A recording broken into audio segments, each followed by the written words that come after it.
Hey guys, welcome to 100th episode of Crypto at the Ferrum Roundtable. I'm super excited to have you all here. And guys, please welcome Taha. Hey Taha, how are you doing? Hey, great. How are you guys? Great. Great. Hey, Ian, how are you doing? Hey everybody. I'm doing well. Fantastic. Nick, hello. Hey, what's up, everyone? Thanks, Tom. And Nichell, hello, how are you doing? Hey, I'm good. Hey, Ferrum community, long time no see. Yes, so good to have everyone on the same video, guys. And today we are going to discuss a few things, but I'm super excited about this being a 100th episode. We've released 100 episodes of Crypto at the Ferrum Roundtable of our podcast that's available on all the major streaming platforms and on YouTube as well. So that's something big for us, I believe. This is a huge milestone. We just don't stop. And let's just dive right in. A lot has changed since 2018, since Ferrum started. But that's how it is in crypto space. There's breaking news. Yeah, lots changed since yesterday. Exactly. In crypto space, there's things, breaking news, things changing pretty much every single day. But Ian, could you just give us a little short overview of how it all started? Yeah, thanks, Tom. First of all, love that we're doing this. It's hard to believe we're at 100 episodes, but it's maybe harder to believe that we're basically 4 years into the Ferrum journey, and it feels like we still might be in the early innings. But it's just incredible to think how far we've come from the early days when it was just myself and Aim sort of slowly and with a lot of blunders trying to figure out how to be successful in the crypto space. Early on we tried a number of different products, just trying to find product market fit. Eventually landing on staking. We all, moved into the DeFi space. That led to our incubator. We had some success there, and now we're in sort of the early phase of moving back to the original vision of Ferrum, which is interoperability protocol on a mainnet. But the thing that strikes me the most, aside from the technology and some of the success and failures, it's really the team. It's the people. That's what's been so incredible about this, and to be honest, it hasn't been all rainbows and butterflies. I mean, we've had some challenges with personnel over the years. It hasn't always been a good fit with everybody, and who's been on the team at one point or another, and had to let some people go in the bear market, so on and so forth. But the team we have now is so strong and so cohesive, I think, and clicks on so many levels, and just works together so well that it's the reason why I think Ferrum is stronger today than it ever has been, regardless of prices, regardless of what we're building, the moment, whatever. It doesn't matter. It's the team that I know is going to get us through this bear market into the next bull. We'll be able to execute on what we're building around mainnet. And we're going to keep innovating and keep delivering for many years to come. So that is all testament to the team. So I want to thank everybody for being part of this journey with us. It's so awesome. It's so humbling, and I just can't wait to see where we can take it for the next 5-10 years. Wow, that is wow. This is something. Brilliant, thank you so much, Ian. Now, Nick, now we've got this little overview from Ian. What can you tell us about where is Ferrum actually heading? What's our vision? What do we have planned for the next few months? Just talk about tell us a little bit more about the Ferrum's mission that we are on all here. Yeah. No, I mean, there's so much coming up. First stop on the roadmap is MultiSwap. MultiSwap, our multi-chain DEX aggregator that's going to allow you to swap any asset for any asset on any network, as long as liquidity for that asset exists on that network, to any wallet. Pretty game-changing product. Really designed it with security at the forefront, considering all of the different security breaches that we've witnessed in recent history with interoperability protocols and whatnot. So MultiSwap, super excited about. That's kind of one of the stepping stones towards our vision of a bridgeless future, which will, the next phase of that is Ferrum mainnet. And obviously there's a lot that goes into that. So we'll have, proof of concept test net, into a rollout of our actual test net. That includes things like Quantum Portal, which is going to be secured by multi-chain validator staking, and multi-chain value constrained rollups, which are two key components of mainnet. So we'll start to see a lot of those features being built out here in the next few months. We're going to be joining the Substrate Builders program. We just actually had a meeting about that today. So that's going to be probably, that'll happen before mainnet and testnet is released even. So that's something to look forward to. It's really going to get us in touch with a lot of the who's who of the .sama ecosystem that we're not already in touch with, and just provide access to a lot of resources within the Substrate ecosystem. So that's super cool. We're building out some use cases on mainnet just so that we can showcase what mainnet's able to do. So there's going to be some of that coming up. We'll have the white paper is going to be released really soon. So that'll probably happen even before MultiSwap. So there's things happening in parallel. So we'll have access to view the entire white paper and the kind of in-depth overview of what mainnet's going to enable. So white paper's coming up. There's going to be more news coming out in regards to tokenomics, which we just announced that we're extending the team vesting by another 2 years, which is unheard of. Most teams have about a 2 to 4 year vesting. We've got a total of 8 years vesting, which is double than most of the maximum you'll see. So that was some cool news that just came out, but there will be more in regards to the tokenomics coming out here soon.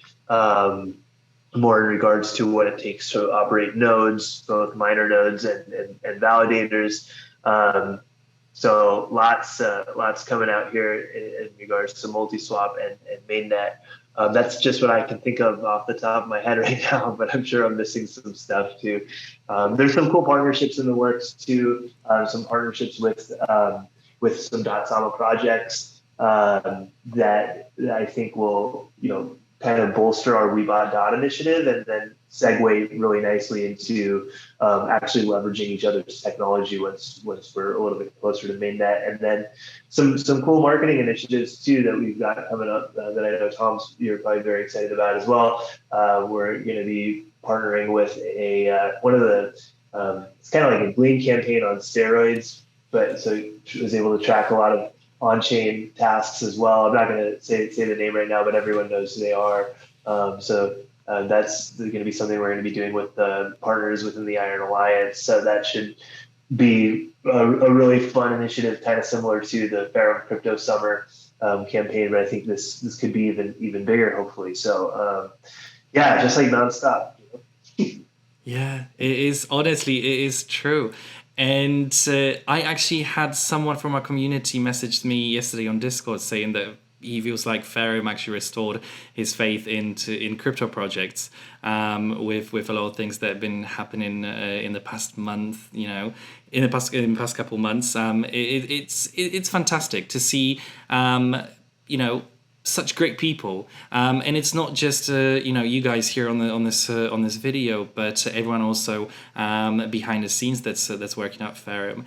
And that's actually the next question I've got for Nichell. Nichell, like Nick's already mentioned, the vision has grown, and we've been developing our products that Taha's going to be talking about in a second. But we've been developing the products and the vision, and we've been building this mission that we're on right now.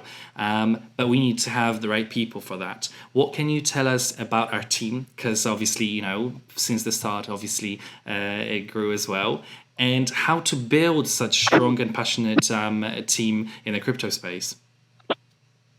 No, it's a really good segment to move over to the space of hiring, Tom, and especially in the Web3 space. Recruitment talent is no different than any other challenge that a startup faces, especially for our organization. Even though we've been around since 2018, we're very much in builder mode. I'm convinced that nothing is more important than hiring and developing people. At the end of the day, you bet on people to achieve our goals, as Ian mentioned earlier. And, I think you'll see more of our team members that have already existed on the team for a while featured in some of our Twitter spaces. We're giving more opportunity for some of our more senior developers to come more into the spotlight with Ferrum and talking about the things that we're building. I think just to speak to that for a moment, something that we really focus on is the development of our existing team. And that obviously is an underlying driver for recruitment. People want to join teams where they have the ability to develop, to have the opportunity to move into more senior positions in any organization. And Ferrum is absolutely one of those. A lot of the team that I can think of that have been with us for 6 months, a year or more, have developed a lot of skills on the team, working with our senior leadership team, working with Taha, working with Naeem, working with Hasnat, our director of projects. There's multiple senior members of the team that are willing to spend the time, especially for some junior members in the space, to come on board and really build themselves up. And you can't always get that experience from everywhere. A lot of times there's the expectation you walk in the door and you're just a rock star, but we're really looking to develop people into being those rock stars. It's a core strategy of ours to move recruitment and retention up in priority along and in alignment with the rest of our roadmap. Building our brand to attract employees or to teammates, we like to say, is the best way for us to attract users in the space. We're having the right talent on board to build the products we need to attract those users. And then, as Nick mentioned just a moment ago, really developing into the Substrate Builders program is going to be so essential for us. A core area of focus for us when we talk about users are really the people in the community that use our products, but our space is really going to grow for developers. It's going to be a main focus of ours. And I would say the onus lies in the whole team when it comes to recruitment. It's not just on HR, it's on our hiring managers, it's on our senior leadership to play that important role and make sure that, we're bringing on the right talent as we move forward. We've partnered with a lot of the top recruitment agencies in the space, but there's a lot of other areas that we're looking to attract the talent to come in and really want to be part of the Ferrum team. It's a really exciting space. It has a lot of challenges to it, as everyone knows that has the opportunity to work within the hiring space of Web3. But there's so much excitement to really bring amazing people and amazing talent on board to be able really help build our roadmap as it is today. Wow. Thank you, Nichell. And Taha, the development side at Ferrum, probably the cherry on top really here. What can you tell us? What's been the most difficult in your journey with the development team here at Ferrum? Because, at the end of the day, what we do here is reinventing the digital world. We are building something brand new, something completely different. And in this journey, you obviously need to explore a lot of new ways of things that haven't really been done before. What can you tell us about that? Yeah, I think that's exactly it. That's one of the things that makes building what we are set out to create quite difficult. But it's also what makes it worthwhile, because if it was easy, everybody would be doing it. And we do see players left and right kind of putting out solutions that are similar, but there's a difference in just putting something out quickly, as we alluded to in the Twitter spaces earlier. Salman, one of our engineers, talked about this, versus doing it correctly and building a lasting solution that is secure, reliable, it is efficient and user-friendly to deploy as well. And that comes down to, a lot of people behind the scenes, our CEO and founder, Naeem. He's actually one of our senior engineers as well. He's part of the mainnet team and leads that team. We have Salman, who's a senior blockchain architect on the team. We have a lot of people that I like to say are really, really smart and much smarter than myself, who's architecting these products. And that's what we really want. We want each person that we bring onto the team to kind of elevate that bar. And to push everyone else, we try to bring people on that are much smarter than the ones that are on board before, so we can always push the envelope and increase the level of intelligence and experience and delivery that's coming out from Ferrum. Part of that also goes to finding that balance, because of what we're creating. One of the challenges we face from a recruitment side is you can't go hire somebody to build based on what they've built, because what we are building hasn't been done yet. So instead, we're looking for people that have an aptitude for really good R&D, have an aptitude, have a foundation of really good software development principles, a really good understanding of architecture, really good experience implementing complex software in the past. And then we use that as a barometer to see how they'll do in our space. And we've been successful at that by bringing on some really, really successful Web 2 engineers who years ago, when they first came on board with us, were like, what's MetaMask? And then now they're building some of the most complex multi-chain aggregator and data aggregation infrastructures that are going to power Quantum Portal Explorer and many of our other products. At the same time, we couple that with senior blockchain architects and engineers. So that way we have this very talent pool. So that way we can have a really sort of a wholesome set of experience and expertise coming out to build something that's going to be a lasting solution. I think our challenge is not going to go away. It's just something that we're going to continue to battle. There's going to be things that we're going to need to learn. Being part of the Substrate Builders program is going to be a big help with that. Being at Devcon, meeting with other projects, other developers, other builders in the space is a big part of that.